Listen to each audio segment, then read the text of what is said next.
Hey guys, it's Ashley with Ashley Culbertson Fitness, and we are in the last few days here of our Running for Success group. And this is the best part, something you guys have probably been waiting for, is getting down to the actual exercises. Now, when it comes to running, the hip, glute, core area is very crucial for us to strengthen and to maintain while we're running and progressing, whether you're just running for fun or you're actually training for anything in particular. So this video, I'm going to give you my 5 top hip exercises that I give clients and patients that are particularly for runners, but really they're good for anybody in general, okay? So 5 exercises, they are for very beginners, and I'm going to show you even some options how you can do more advanced versions of them. So the first one we're going to talk about is the clamshell. The clamshell is going to be down on the ground. So you're going to lay down onto one side, and of course you're going to flip over and do the other side. You want to, if you had your body in a perfect alignment, you want your knees bent up to about 60 degrees. Okay, so if you think of 90, just move down a little bit. Okay, this arm can do whatever you want. Feet stay together, and you're going to lift that top leg up towards the ceiling and back down in a nice, slow, controlled manner. And one thing that we do not want to happen here is as you lift your leg up, you don't want to roll your whole body back, because then you start rotating at the low back region. You want to really just isolate just that hip. So when you're laying on your side, you'll probably feel like a real bony hard point on the side there. That's where your glutes attach, so you should feel it in the back end. One cue that I give people is to make sure that you're not rotating at your low back is go ahead and lay up against a wall. That way you'll kind of hit a point where you can't rotate any further because that wall's keeping you still, okay? You can always progress this for someone that's more advanced. You can put a resisted band above the knees. Don't go below the knee or at the knee joint because you don't want to put any extra stress on the knees. So you can always wear a band up there. You can also then, if you lift up and kind of rotate your knee down, you can always kind of go up and down like this, and that's going to get that same area where you feel in the clamshells. These are something I start off working high repetitions, like 3 sets, building up to about 30 repetitions before adding any resistance. Second exercise on the floor is bridging. Real basic. Lay with your legs hip width apart. Kind of weight through your heels here so you can lift your toes up, or just kind of imagine most of your weight as you're pushing your butt up goes through the heel. Now with this, you want to make sure that your stomach is braced. So imagine if someone's going to punch you in the stomach, how we kind of do that nice and gentle brace, not so you hold your breath or draw your belly button in. You want to make sure your hips stay level, and then you're just going to push up and back down. Okay? Now as you're lifting up, don't arch your back any further. You want to keep your spine in a nice, straight, neutral position, and keeping your stomach tight will help support that. Alright, to make it a little bit more difficult, make sure you don't plop down and lift up. You just tap and back up, so that way the tension stays on your glutes.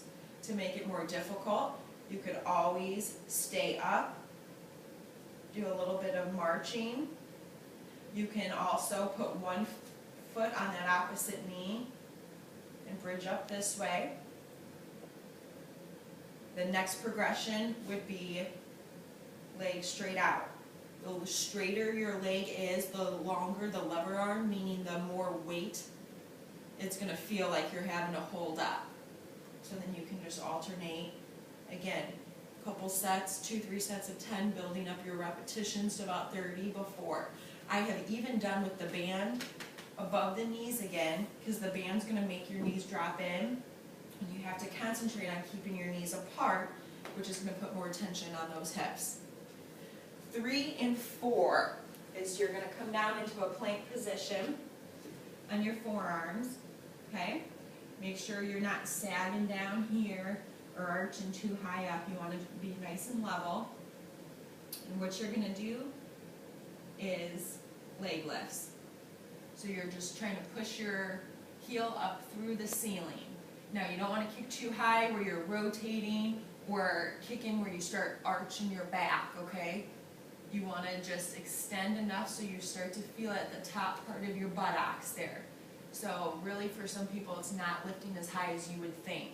You might feel a little in your hamstrings, and that's okay, but nice and easy, okay? To progress that, exercise 4 would be keeping your legs straight. And again, it's not up here, it's not about how high, it's just doing enough so you feel at the top part of your buttocks up here versus down here, okay? The next one is if you get resisted bands, which you can get really anywhere, Target, Walmart, Amazon, any sporting goods. These are band walks. Keep it above your ankles. Okay, you're going to start with your feet hip width apart, toes pointing forward. I'll show you from the side view. You want to keep your knees bent a little bit, but you don't want to do this, where your knees start coming over your toes. You want to keep your knees above your ankles, where you should, if you're looking down, you can still see your shoelaces. Stick your butt back a little bit, like you are sitting back in a chair, okay? Belly button in, side steps. So you just step a little bit wider than hip width, and you just bring that opposite leg in. Pick a hallway, a room. I usually go longer than what you see here. The keys here are as you're stepping, don't let your knees buckle in or fall in. You want to keep them, imagine, over second, third toe. Push your knees apart, almost like you're bow-legged. You might even rotate your feet out so you feel more weight on the outer parts. And that's, you're going to feel it right in the butt. Now, if you imagine where your jean pockets are, if you put your hands there, if you're feeling it too much in the front, towards your hip flexors, get your butt back more. Sink down and really squeeze your butt, okay? Some people, you can even start without the band, or you can even put it above the knees if you need a little bit easier revisions there, okay? So those are my top 5, clamshells, bridges, and then prone, forearm, hip extensions, knee bent, and then knee straight, and band walks, okay? So those are basics for everyone. I will do another video with more standing exercises for your glutes, okay? So I hope you guys enjoyed. Please post any comments or questions below in the comment section, and have a great day. Thank you.